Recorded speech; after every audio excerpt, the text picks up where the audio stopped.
soyez les bienvenus dans ce lieu où l'on partage le message de l'Évangile. Et notre prière, notre désir le plus cher, le plus profond, c'est que ce soir, Jésus vous bénisse. C'est que Jésus agisse dans votre vie. Je vais relire un texte que nous avons lu le premier soir, qui va nous servir de base à ce que je vais partager avec vous maintenant. Et je vais lire dans une version différente de celle qu'on a l'habitude de lire. C'est dans la lettre aux Hébreux, au chapitre 11, verset 1er. Alors vous avez la version Louis II, elle dit « La foi est une ferme assurance des choses qu'on espère, une démonstration de celles qu'on ne voit pas. » Et vous avez la version Parole de vie, elle dit ceci, « Croire en Dieu, c'est une façon de posséder les biens qu'on espère, c'est être persuadé que les choses qu'on ne voit pas existent vraiment. » Amen. Je trouve que c'est une très belle définition de la foi, puisque nous sommes bien dans ce thème de la foi. La foi, c'est être persuadé, notamment, dit ce texte, que les choses qu'on ne voit pas existent vraiment. Et si, il y a des choses qui sont invisibles, par exemple, la Bible dit qu'on ne peut pas voir Dieu. Mais Dieu est une réalité. Dieu est une réalité. Un jour, un ami à qui je parlais, je rendais témoignage, il me disait « Oh, tu sais Fred, moi, les histoires de Dieu, tout ça, non, j'y crois pas », il me disait. Et il me disait « De toute façon, tu sais, moi, Fred, je ne vois que ce que je crois. Pardon, je ne crois que ce que je vois. » Et je lui dis « Mais ça, c'est pas tout à fait vrai ce que tu dis. Hein. » J'ai dit « Il y a beaucoup de choses que tu ne vois pas auxquelles tu crois. » Il me dit « Ah bon ?» J'ai dit « Oui. » Il dit « Par exemple, l'air que tu respires. Est-ce que tu le vois ?» Il me dit « Non. » J'ai dit « Arrête de respirer. Tu vas voir l'effet que ça va faire. » Il me dit « Ah oui, c'est vrai ça. » Puis je lui dis « Le vent. Le vent en lui-même, tu ne le vois pas. Tu en vois les effets. Mais le vent en lui-même, tu ne le vois pas. Alors ici, à l'île de la Réunion, les effets, maintenant, je sais ce que c'est. Mais tu en vois les effets. Eh bien, quelque part avec Dieu, c'est aussi la même chose. Dieu, tu ne le vois pas, mais quand Dieu est présent, tu en vois les effets. Parce que Dieu se met alors à agir. Il commence à faire des choses que les hommes ne peuvent pas faire. Et c'est pourquoi, nous sommes appelés par la parole de Dieu, à avoir la foi.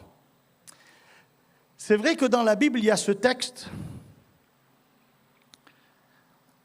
où Jésus, s'adressant à une femme qui avait perdu son frère était mort depuis quelques jours, et alors que tout le monde est désespéré, Jésus va dire à cette femme, « Ne t'ai-je pas dit que si tu crois, tu verras la gloire de Dieu ?»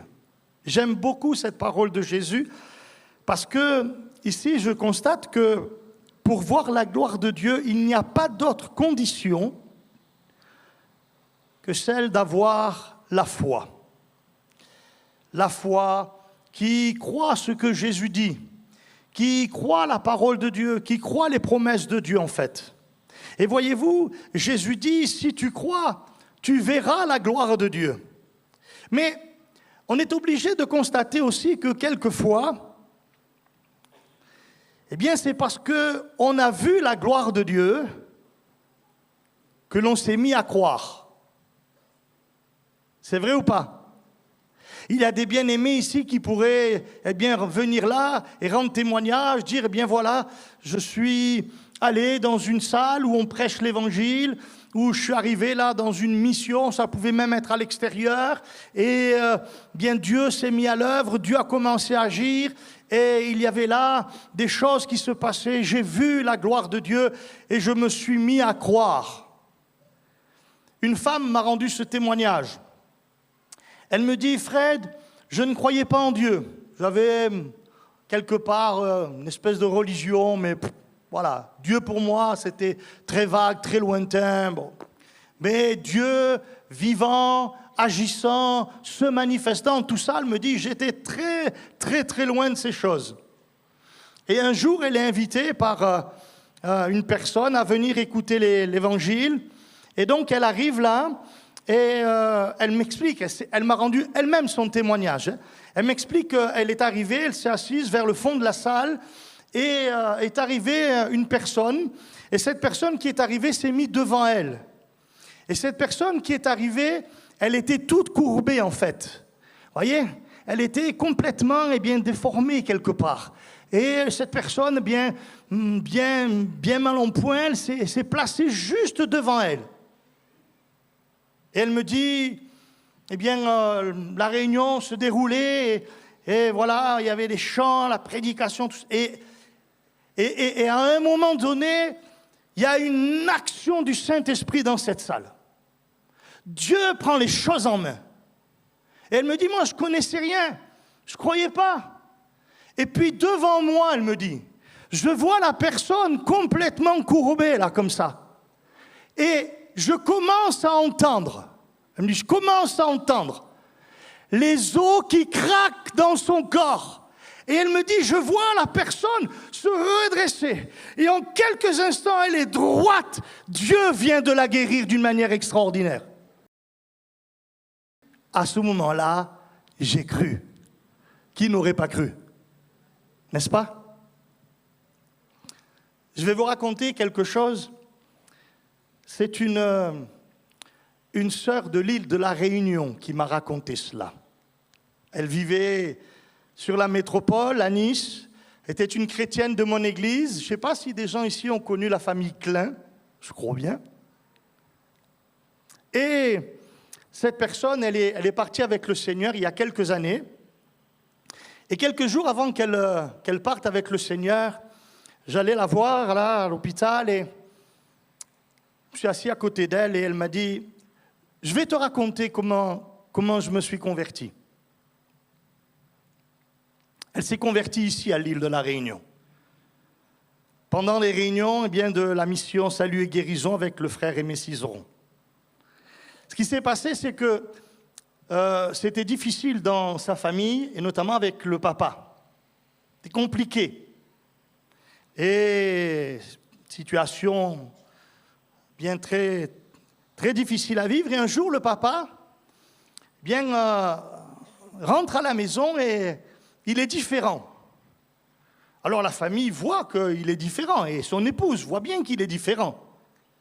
Et on commence à se poser des questions. Et lui, il va commencer à leur dire, écoutez bien, je trouve ça vraiment assez intelligent d'ailleurs, il va commencer à leur dire, j'ai trouvé un trésor. J'ai trouvé un trésor. Ah bon? Et puis au fil des jours, on voyait qu'il n'était plus le même. Il était devenu tout gentil, il était heureux, joyeux. Et il disait constamment, j'ai trouvé un trésor. Un jour, la madame, elle s'est dit, oulala, drôle de trésor, il a trouvé celui-là. Elle a dit à ses filles, vous allez le suivre, il a peut-être une dame avec. Mais oui. Allez voir où il va. Alors, elle m'a dit, avec ma sœur, on l'a suivi. C'est curieuse de voir le trésor. Et on l'a suivi et il est rentré dans un lieu où il y avait beaucoup de personnes. Et M. Cizeron était là. Il était en train de prier pour les gens. Et elle me dit, alors qu'il priait, on voyait des guérisons, on voyait des miracles extraordinaires. Et nous, on s'est assis avec ma sœur au fond de la salle. J'avoue que j'hésite souvent à donner ce témoignage parce que je me dis, est-ce qu'il y a des gens qui vont me dire, ça, c'est trop? Elle m'explique qu'à ce moment-là, alors qu'elles étaient au fond de la salle, toutes les deux sœurs, elles ont vu rentrer un monsieur avec une blouse blanche, semble-t-il un homme qui arrivait de l'hôpital.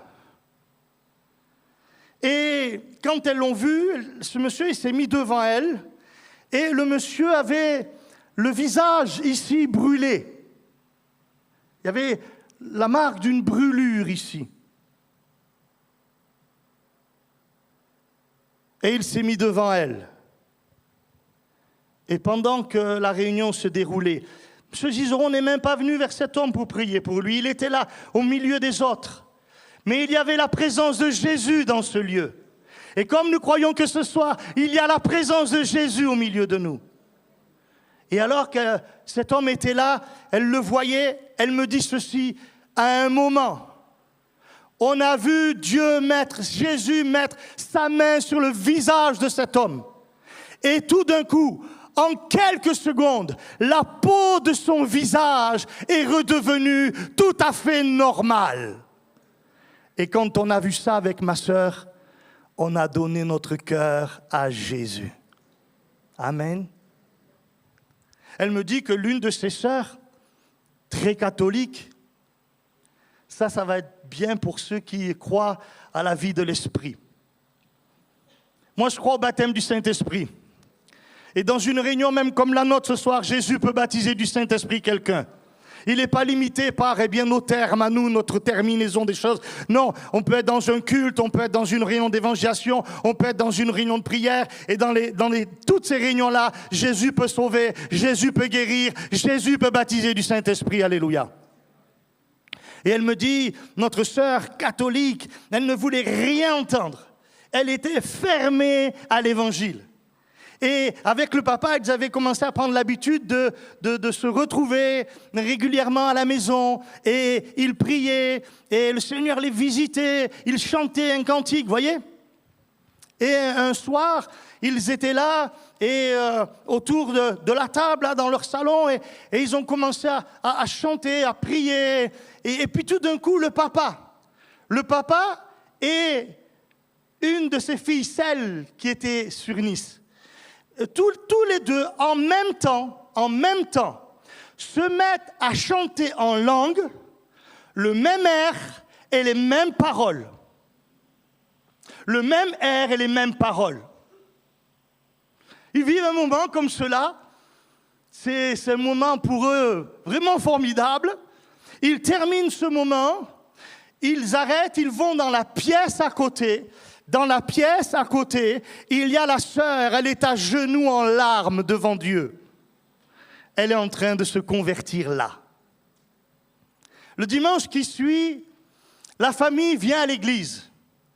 Et M. Cizeron, Aimé Cizeron, vient et il dit, on va chanter un cantique. Et ils vont chanter, Fabio, tu connais, c'est des vieux cantiques ça. Rien ne peut sauver mon âme, rien que le sang de Jésus. Il y en a qui croient cela? Il se met à chanter ça. Et au moment où il se met à chanter ça, ils se regardent tous. Toute la famille se regarde. C'est étonnant. En fait, quand ils ont chanté en langue, la même mélodie, les mêmes paroles en langue, ils ont chanté le cantique que faisait chanter maintenant M. Cizeron. Et c'est au moment où ils chantent « Rien ne peut sauver mon âme que le sang de Jésus », c'est à ce moment-là que la sœur, dans la pièce à côté, elle tombe à genoux aux pieds de Jésus, elle demande pardon et Jésus sauve son âme. Alléluia. C'est glorieux la présence de Jésus, n'est-ce pas? Quand on voit ces choses, bien ça fortifie la foi. Parfois, ça nous amène dans la foi.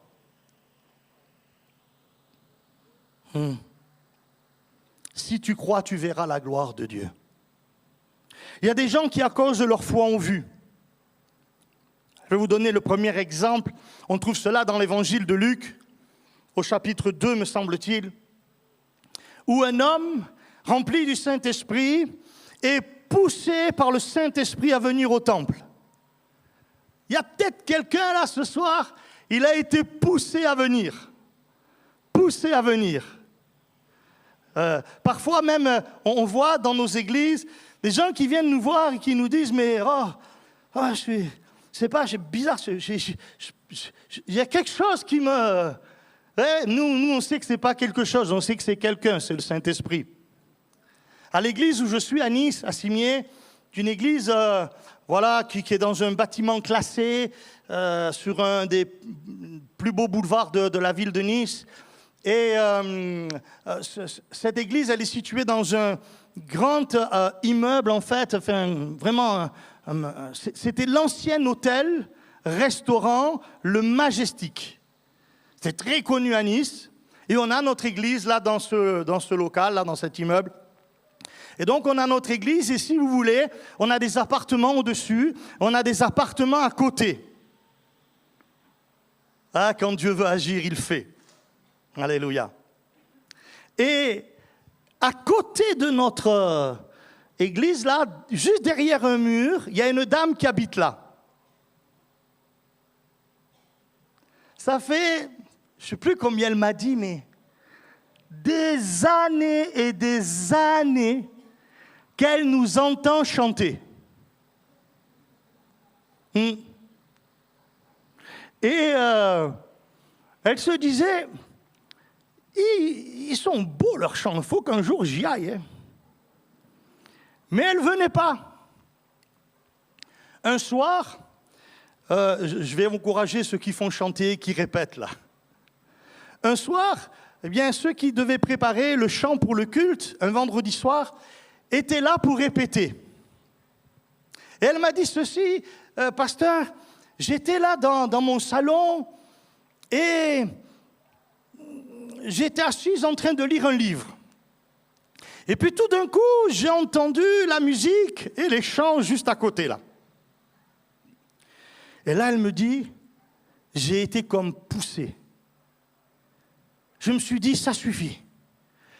Je me suis levé, j'ai fermé mon livre, j'ai jeté mes savates comme ça, j'ai mis quelques chaussures et j'ai fait le tour et je suis rentré dans l'église. Il y avait là quelques personnes, je me suis approché, j'ai dit, excusez-moi, est-ce que ça vous dérange si je me mets là et que je vous écoute chanter?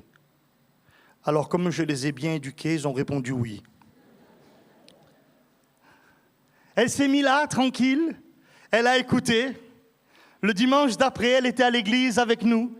Ça fait des mois et des mois qu'elle suit maintenant nos réunions, qu'elle entend l'évangile. Et chaque fois qu'elle entend l'évangile, elle vient me voir à la fin et elle me dit, pasteur, ça fait des dizaines d'années que Dieu me tend la main. Et enfin, j'ai répondu, alléluia. Poussé. Il y a peut-être quelqu'un qui a été comme poussé. Si tu as été poussé par l'Esprit de Dieu, c'est parce que Dieu va changer ta vie ce soir, alléluia. Ne t'ai-je pas dit que si tu crois, tu verras la gloire de Dieu? Alors cet homme poussé par l'Esprit, il arrive au temple, et au temple, il y a Marie, Joseph et Jésus bébé. Bébé. J'aimerais vous dire quand même que Jésus bébé, il est le Fils de Dieu. Hein? Et cet homme, lui, par sa foi, va voir ce que tous les autres pratiquement ne vont pas voir.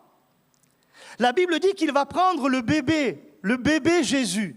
Il va le prendre dans ses bras et il va bénir Dieu. Et il va dire des choses extraordinaires.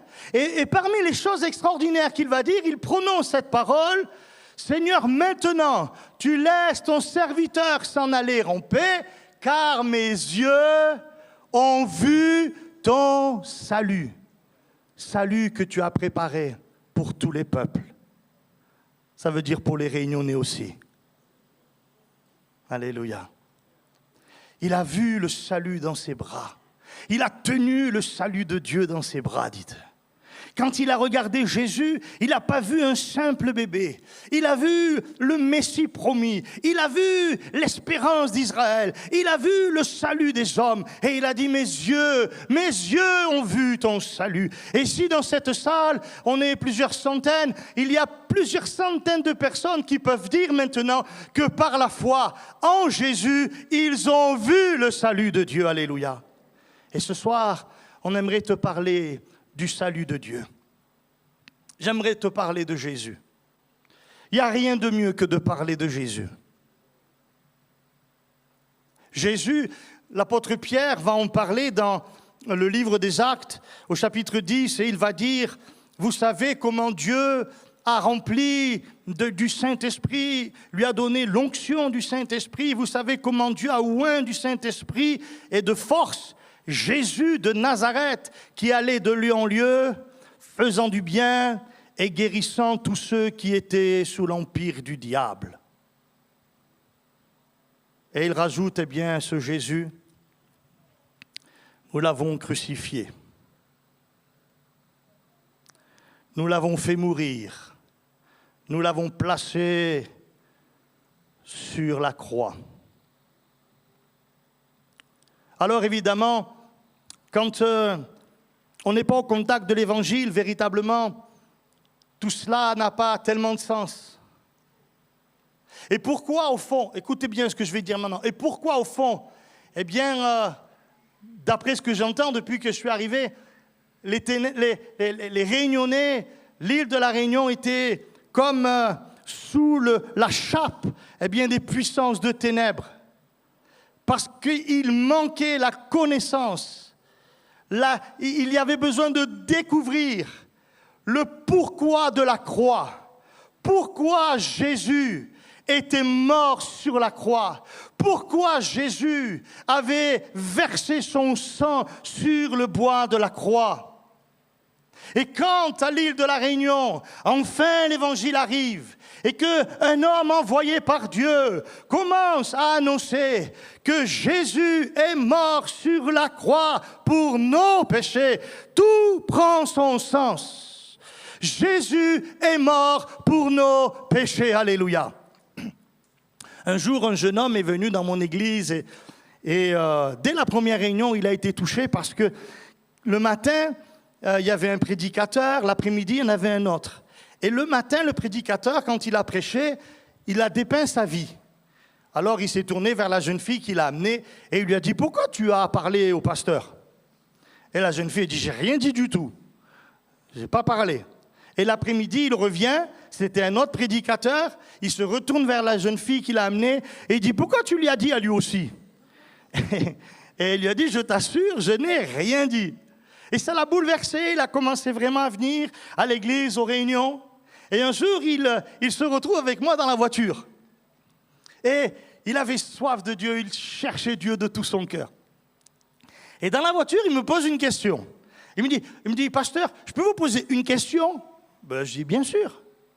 Il me dit, alors, pasteur, voilà, j'aimerais savoir, qui a tué Jésus? Les Juifs ou les Romains? Alors, je le regarde et je lui dis, tu es vraiment sûr de vouloir savoir? Il me dit, ouais. Il dit, tu es sûr que tu veux savoir, hein? Il me dit, pasteur, je veux savoir. Et je le regarde, je lui dis, ah ben c'est toi. Et je lui dis, c'est moi. C'est nous tous. Ce sont nos péchés qui ont mis Jésus sur la croix. C'est parce qu'il nous aimait et qu'il a vu notre condition de pécheur. C'est pour cela que Dieu a envoyé son Fils, afin que son Fils, acceptant toute la volonté du Père, vienne mourir sur une croix maudite, qu'il paye bien la conséquence de nos péchés, parce que la Bible dit que nous sommes tous des pécheurs. Mon ami, toi qui m'écoutes, toi qui es là cet après-midi, toi, eh bien, qui entends l'Évangile, et qui peut-être te dit, bah, je ne suis pas si mal que ça. Avant de me tourner vers Jésus, de connaître l'Évangile, franchement, j'étais persuadé que j'étais un très bon gars. Et voilà ce que je me disais. Purée, si les autres, ils étaient comme moi, la terre, elle tournerait mieux. Hein. Il n'y a pas plus orgueil plus élevé que ça. Hein. Mais quand j'ai eu contact avec l'Évangile, quand vraiment j'ai été mis devant la lumière de Christ et que j'ai vu Jésus donnant sa vie pour moi, j'ai compris que j'étais le pire des pécheurs, que j'avais offensé Dieu et que j'avais besoin du pardon de Dieu. Et vous savez quoi? Le jour où j'ai compris cela, que j'étais dans l'humiliation, vraiment, mon cœur était brisé, je pleurais devant le Seigneur et que je disais à Dieu, mais comment je fais? Comment je me sors de cette misère spirituelle, morale? Comment je fais pour être sauvé? L'Esprit de Dieu m'a montré la croix Et il m'a dit, regarde Fred, Jésus a payé pour toi. Il est mort à ta place. Ce jour-là, j'ai été confondu par l'amour de Jésus et j'ai donné ma vie à Jésus. Écoute-moi, tu as besoin d'être pardonné de tes péchés. Et il n'y a que Jésus qui peut te pardonner tes péchés.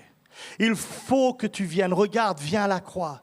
Regarde Jésus mourant sur la croix. Regarde-le verser son sang. Écoute-le prier le Père sur la croix. Il dit, Père, pardonne-leur. Ils ne savent pas ce qu'ils font. Jusqu'à maintenant, tu ne savais pas que ta vie, elle avait placé Jésus sur le bois de la croix. Et alors que tu m'entends maintenant, tu le sais. Tu sais que c'est à cause de toi, que c'est à cause de moi, que c'est à cause de nous tous, que Jésus va donner sa vie sur la croix. Son sang va être versé. Et il verse son sang parce qu'il nous aime d'un amour éternel. Et il nous aime à ce point qu'il donne sa vie, qu'il peut nous dire maintenant, si tu confesses ton péché, si tu demandes pardon, alors tu seras sauvé. Sur la croix de Jésus, il se passe quelque chose d'extraordinaire parce que à sa droite et à sa gauche, 2 autres croix sont dressées. 2 brigands sont mis sur une croix aussi. Et alors que Jésus, donne sa vie, prononce des paroles vraiment extraordinaires sur la croix. La Bible dit que les 2 brigands au départ qui étaient crucifiés, les 2 brigands au départ, ils ont des paroles blessantes, méchantes à l'égard de Jésus. Et puis, il y en a un qui écoute Jésus et il est bouleversé. Il est convaincu. Et il va voir ce que l'autre ne va pas voir. Il va voir en Jésus le sauveur de son âme. Cet homme, il sait qu'il n'en a plus pour longtemps, il est en train de mourir sur la croix. Et il va dire, mais moi je meurs à cause de mes péchés, à cause de mes fautes, à cause de ma folie, à cause de mes meurtres, à cause de tout cela. Je paye à cause de ce que j'ai fait. Mais lui, Jésus, il n'a rien fait qui mérite qu'il soit là sur la croix. Et il comprend par une révélation du Saint-Esprit que Jésus, mourant sur la croix, donnant sa vie sur la croix du Calvaire, Jésus est son sauveur. Il paye pour son péché. C'est lui qui peut le sauver. Alléluia. Alors, il va se tourner vers Jésus dans les derniers instants donc de sa vie et il va dire à Jésus cette parole extraordinaire.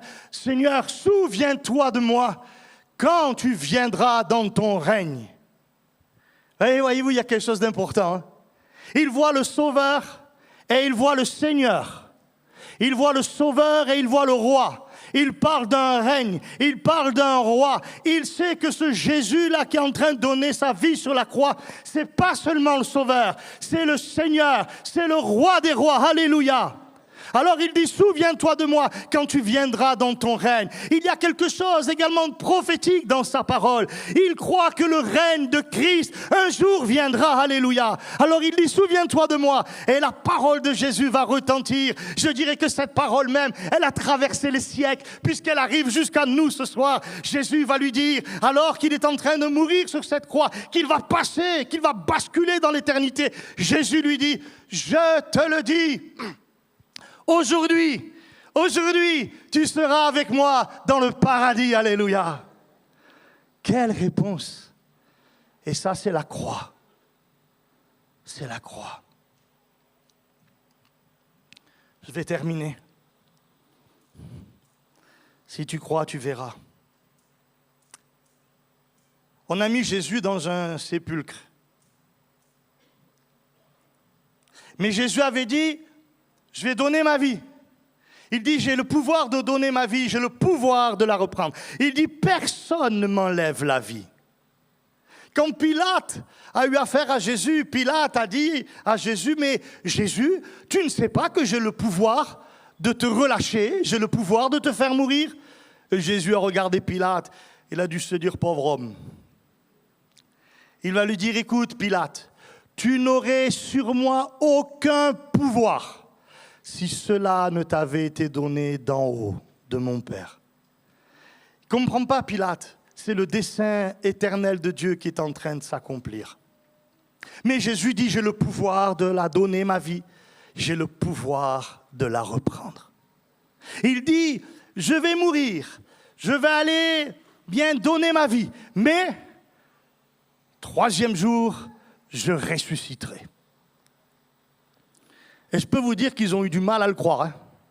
Ah ouais. Ouais. Même les plus proches, ils ont eu du mal à le croire. Même ceux qui étaient tout près de Jésus, même ceux qui avaient vécu à Jésus pendant 3 ans et demi, même ceux-là, même ceux qui avaient vu des miracles extraordinaires, même ceux qui avaient vu Jésus calmer la tempête, même ceux qui avaient vu Jésus ressusciter des morts, même ceux qui avaient vu Jésus purifier des lépreux, ils ont vu des choses extraordinaires. Ils ont vraiment vu la gloire de Dieu. Moi, il y a des textes dans les évangiles, mais ça, je me dis, mais Seigneur, c'est... La Bible dit qu'il y a eu des moments où on a amené les malades à Jésus. Ce n'était pas 2 ou 3 malades, hein. Il y avait des foules qui venaient. Et parmi les foules, on a amené plein de malades. Des centaines, peut-être des milliers de malades. Et la Bible dit ceci, écoutez bien. Il les guérissait tous. Tous. Il y en a pas un qui est reparti en disant « Il m'a oublié ». T'inquiète pas, il ne va pas t'oublier, le Seigneur. Hein? Ce soir, il va s'occuper de toi aussi.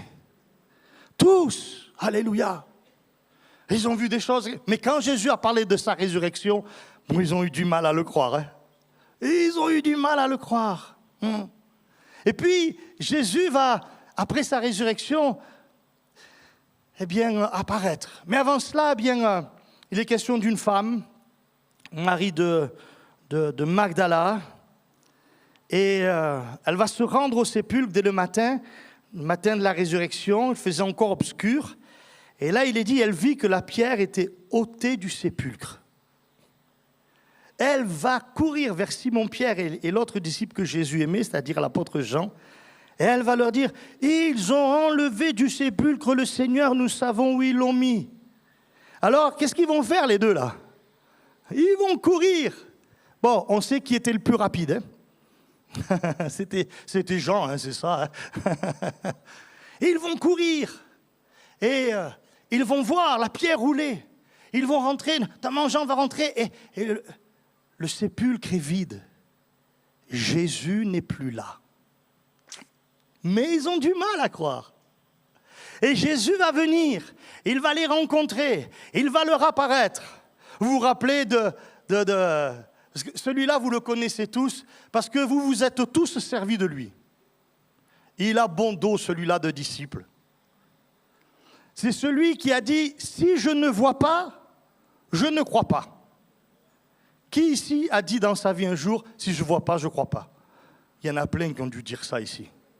Ah, je ne vois pas, je ne crois pas. Thomas, il a fait la même chose. Moi, il y a des gens qui m'ont dit quelquefois, pasteur, je suis comme saint Thomas. Je crois que ce que je vois. J'aurais dit, vous êtes sûr d'être comme saint Thomas? Oui. Ah, j'ai dit, alors vous avez beaucoup de sincérité. Et si vous avez beaucoup de sincérité, alors Dieu va venir vous montrer, il va vous faire voir, et j'espère qu'à ce moment-là, vous allez croire. Alléluia. J'espère que vous avez autant de sincérité. 2 disciples partent de Jérusalem pour aller au village d'Emmaüs. Et ils parlent entre eux, ils sont tristes parce que Jésus est mort sur la croix. Ils ont entendu dire que Jésus serait vivant. Mais ils vont dire, nous on ne l'a pas vu. Vous voyez? Ils sont comme Thomas. Hein? Nous on ne l'a pas vu. Alors, ils viennent là et ils marchent ensemble. Et puis Jésus arrive et il se met à marcher avec eux. Et la Bible dit, ils ne le reconnaissent pas. Ils ne le reconnaissent pas. Alors, Jésus leur dit, mais de quoi vous discutez? Ils vont leur dire, mais es-tu le seul à Jérusalem? Es-tu le seul de Jérusalem qui ne sache pas ce qui s'est passé? Tu n'as pas entendu l'histoire? Hein? Et j'aime à dire qu'à ce moment-là, ils vont parler de Jésus à Jésus. C'est ce qu'ils vont faire. Hein? Ils vont parler de Jésus à Jésus. On espérait que ce serait lui qui délivrerait Israël, etc. Et voilà, mais il est mort il y a 3 jours. Alors c'est vrai que quelques femmes nous ont dit qu'il serait ressuscité, mais nous on ne l'a pas vu, tout ça. Et la Bible dit que, au travers des Écritures, Jésus va commencer à leur expliquer que les choses devaient en être ainsi, qu'il devait donner sa vie sur la croix du Calvaire et qu'il devait ressusciter le 3e matin. Et alors qu'il fait route avec eux, ils approchent d'une auberge et la Bible nous dit, Jésus, eh bien, semble vouloir aller plus loin. Et eux, ils disent, non, non, attends, reste avec nous encore un peu, le soir arrive. Puis il va s'arrêter avec eux à l'auberge et au moment où le pain est à table, Jésus va rompre le pain et au moment où il va rompre le pain, la Bible nous dit que leurs yeux vont s'ouvrir. Et là, ils vont croire. En fait, je pense que leurs yeux se sont ouverts parce qu'au moment où certainement il a rompu le pain, il y avait les marques. Elles étaient là sur les mains. Et ils ont dit, c'est Jésus. Alors, je vais vous dire quelque chose. Et vous me direz, les Réunionnais, si c'est vrai ou pas ça. Quand ils partent de Jérusalem pour aller à Emmaüs, ils marchent. Comme ça. Oh, c'est triste, on pensait que... Moi, je les vois, vous voyez, mais alors profondément attristés, là. Mais comment ça se fait? Pourtant, hein, oh, il a fait des choses, Jésus, hein, mais c'était... On ne comprend pas. Comment on a pu le mettre sur la croix, là? Comment on a pu le faire mourir, tout ça? Alors, c'est vrai, il y a les autres femmes, là, elles nous ont dit... Nous, les hommes, on a du mal à croire les femmes, hein, c'est vrai, hein. Pourquoi vous riez, mesdames? Parce que c'est vrai, hein. Allez, on est là. Mais quand ils ont reconnu Jésus, quand ils ont vu qu'il était vraiment ressuscité, est-ce que vous croyez, franchement, est-ce que vous croyez qu'ils sont repartis? Ouais, ah ben c'est pas mal, Jésus il est ressuscité. C'est oh. Moi je me dis quand ils ont vu qu'il était ressuscité, oh là là là là, ils ont été plus vite qu'Usain Bolt, vous savez. Ils se sont partis vers Jérusalem. Allez, on va aller voir les apôtres. On va leur expliquer que Jésus, il est vivant, qu'il est ressuscité. Alléluia. Qu'est-ce qui se passe quand on rencontre le ressuscité, le vivant, et qu'il vient changer notre cœur, habiter dans notre vie, et qu'il se manifeste d'une manière glorieuse, alors qu'on était peut-être dans la tristesse, malheureux, que la vie n'avait aucun sens. Quand Jésus vient et qu'il change notre vie, et qu'il bouleverse notre vie, et qu'il nous donne la vie éternelle. Qu'est-ce qui se passe? On est tellement heureux, on veut courir partout, on veut aller dire à l'un et à l'autre, Jésus est vivant, alléluia. On dit comme eux, Jésus est réellement ressuscité, alléluia. Et la résurrection, c'est une chose très importante dans les évangiles. Parce que s'il n'y avait pas la résurrection de Jésus, il n'y aurait pas d'espérance. On n'aurait pas cette réunion ce soir. Mais nous avons cette réunion ce soir. Nous avons une espérance parce que Jésus est réellement ressuscité. Jésus est vivant. Alléluia. Jésus est vivant. Alléluia. Il est vivant. Gloire à Dieu. Il est vivant. Il est au milieu de nous maintenant. Alléluia. Je vais terminer avec ça. Ma sœur, elle m'appelle, elles avaient connu le Seigneur avec son mari dans les années 80, et puis il y a des circonstances qui ont fait qu'ils se sont éloignés du Seigneur. Pendant des années, on a prié, et pendant ces années où on a prié, plus on avait l'impression que, eh bien, ma sœur, mon beau-frère s'éloignait. À un moment, on s'est dit, c'est plus la peine de leur parler. De temps en temps, j'essayais de dire à ma sœur certaines choses, mais ça collait pas. Un soir, ma sœur, elle m'appelle. C'était dans les années 90. Elle m'appelle, elle me dit, peut-être un peu plus même, dans les années 2000. Elle me dit, Fred, je t'appelle parce que je sors de chez le médecin. Et il vient de me diagnostiquer un cancer de l'utérus. Je dois retourner voir les médecins. Ils vont établir un protocole, ils vont faire quelque chose.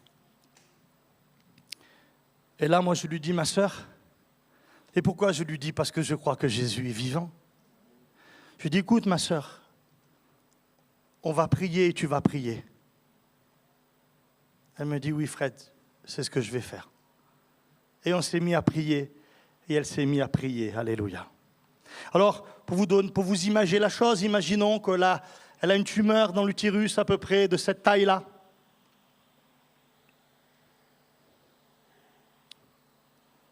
Et elle sait qu'elle va aller voir les médecins et qu'il va falloir faire quelque chose. Mais quelques jours après,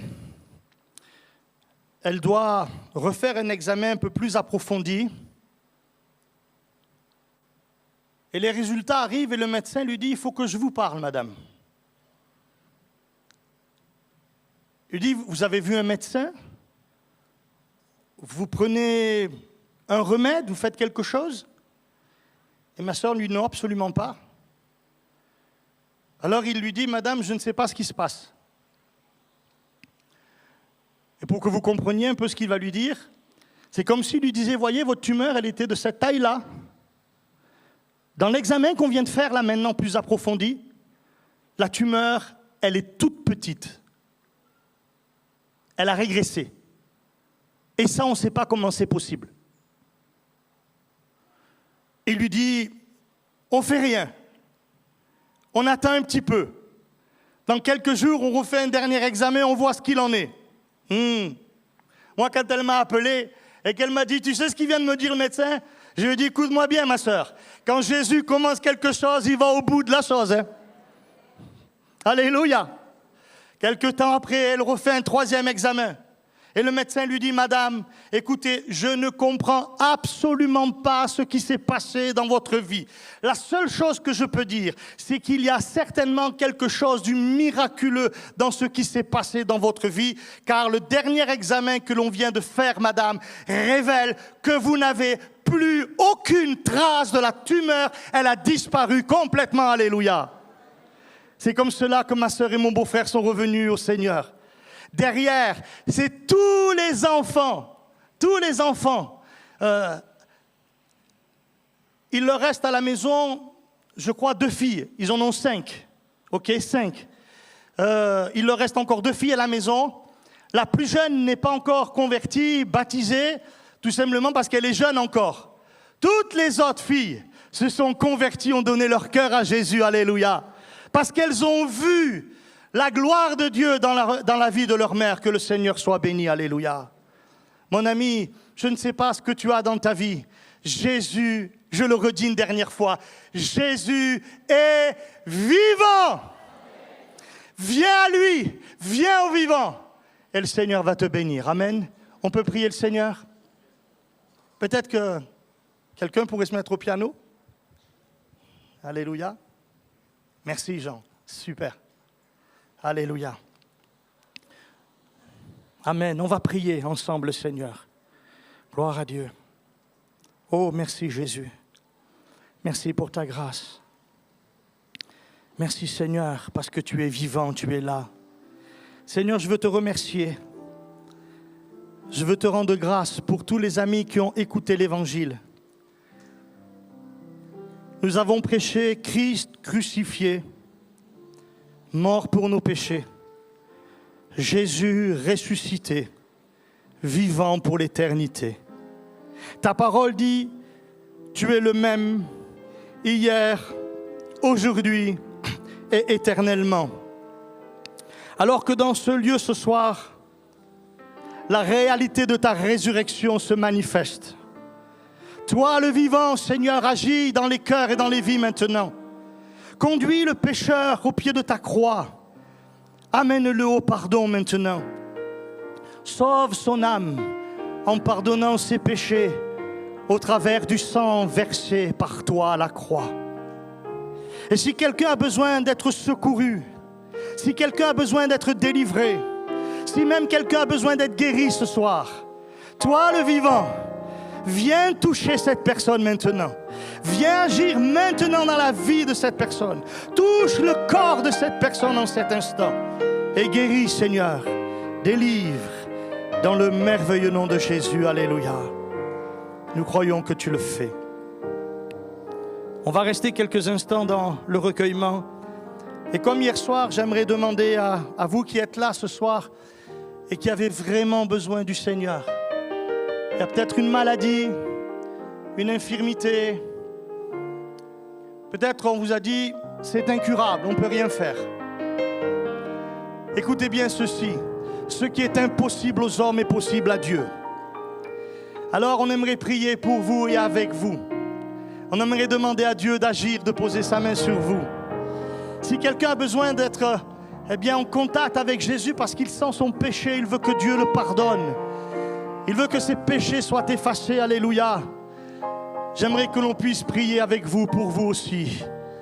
Alors je vais vous demander de faire quelque chose pendant que les chrétiens ont les têtes baissées, les yeux fermés maintenant. et que l'Église prie en ce moment, j'aimerais vous demander, à vous qui avez besoin de la grâce de Dieu, s'il y a même une seule personne qui a besoin du Seigneur et qui voudrait que Dieu agisse, je vais vous demander de vous lever là à votre place, d'avoir le courage de vous lever là à votre place. Et vous allez venir sur le devant. Il y a beaucoup de pasteurs ici dans cette salle ce soir. Et les pasteurs vont prier pour vous. Alors, ayez le courage, prenez ce courage à deux mains. Venez sur le devant ici. Maintenant, voilà, pendant que notre ami Jean est en train de jouer ce merveilleux cantique, n'hésitez pas, venez sur le devant. Avec votre problème, avec votre besoin, avec votre difficulté, avec votre peine, votre chagrin, votre souffrance. Venez devant. Et tous les amis qui sont pasteurs vont commencer à prier pour vous au nom de Jésus. Alléluia. Et on croit que Jésus va faire quelque chose pour tous ses amis. Alléluia.